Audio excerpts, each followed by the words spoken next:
করবেন না। এটা করা মানে আপনার বিল্ডিং এর জন্য বিপজ্জনক ডেকে আনা।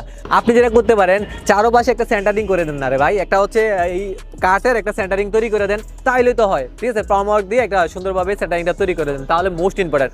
এখন অনেকে বলতে পারেন ভাই আমার সীমানা ওয়াল শেষ, আমার আর জায়গা নাই, সেক্ষেত্রে আমাকে করতে দেয় না, আমি কি করতে পারি? দেখেন সেক্ষেত্রে আপনি যেটা করতে পারেন সেটা হচ্ছে যে যাতে হচ্ছে মাটির সাথে কংক্রিট সরাসরি ঢালাই না হয়, সেক্ষেত্রে আপনি যেটা করতে পারেন সেটা হচ্ছে যে আপনার সিমেন্ট বা আমরা সিন কাগজ বলি যেটাকে, সেই কাগজটা হচ্ছে আপনি চারপাশে একদম ভালোভাবে দিয়ে দেন, যাতে হচ্ছে সিমেন্টটা বা কংক্রিটটা সরাসরি মাটির সাথে ঢালাই না হয়।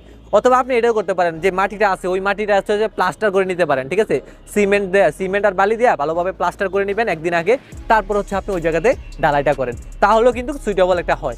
তো এই দুইটা টিপস আপনি ফলো করতে পারেন। ঠিক আছে, তাহলে কিন্তু আপনার সমাধান হয়ে গেল।